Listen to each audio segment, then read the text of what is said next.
This will be a day long remembered. Now I am the master. Welcome to another episode of Legends and Theories, and welcome to my review of The Flash. This is the movie and not the show, just in case you were wondering. And there will be spoilers for it.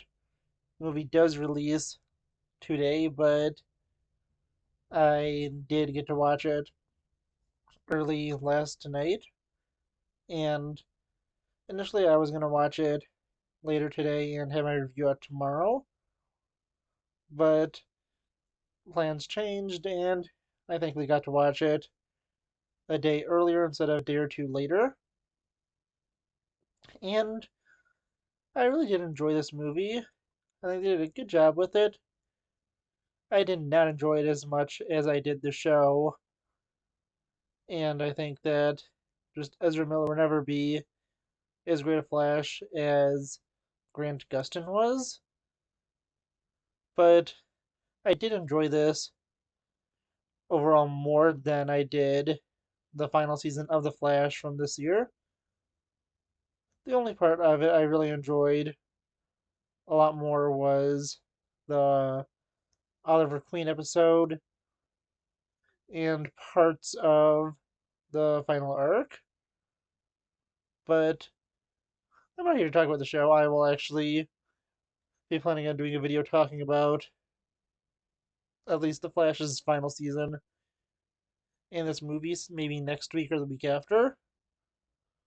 But looking at the movie, it was a really interesting one and did do a far better job adapting the Flashpoint storyline than the show did.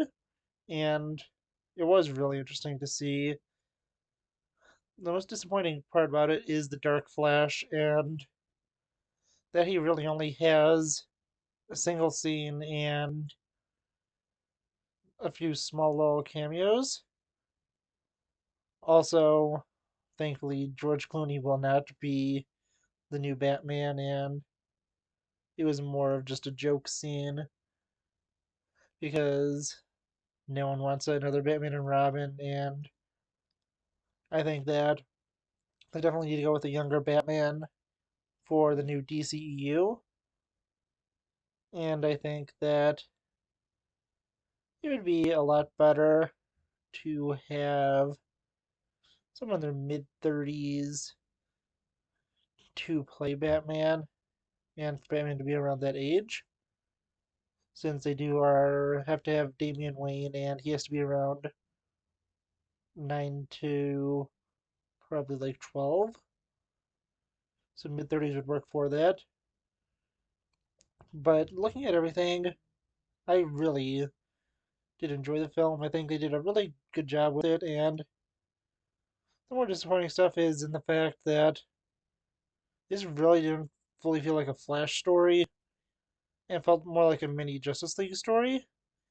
And that's one of the complaints I had kind of going in because the Flash is one of the few heroes that really could hold on an entire franchise. He was able to have 9 seasons of a show, and he had countless villains he could have used for this.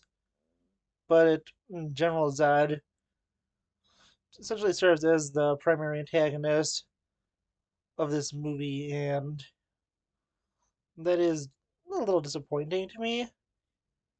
I still think that it was interesting, and I really do enjoy it for what it was. But this is more of a Flashpoint and a reset movie for the DCEU, and less of just a specifically Flash movie.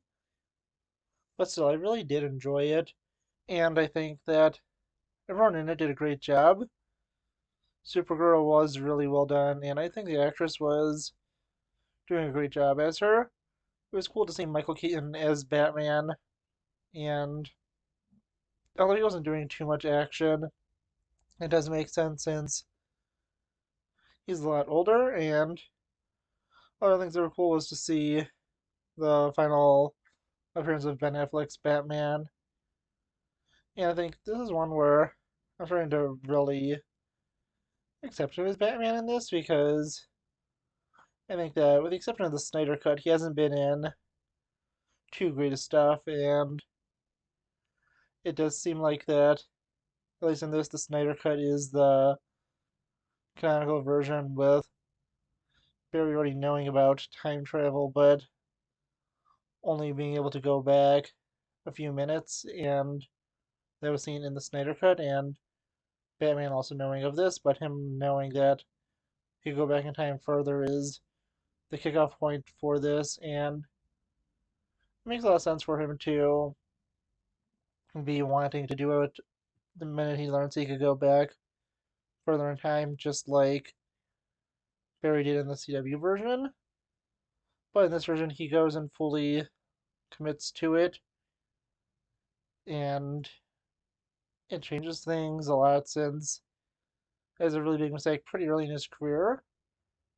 It was also interesting to see him not have his powers for most of the movie, and that really helps change everything and make it so he can't easily solve anything until it's nearly too late, and for him to realize that his mother has to die, and that's always the most tragic part of the Flashpoint storyline.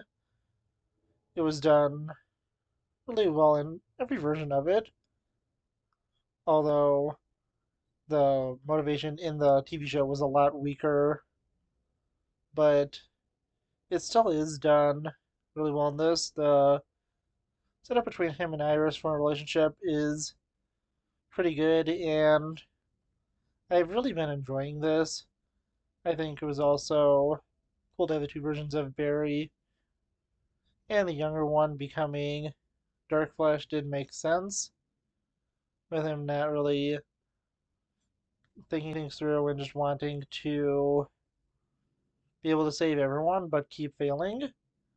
And that nearly caused the collapse of the multiverse for him to keep trying to save the same, well, change the same fixed point in time, and that just couldn't be done.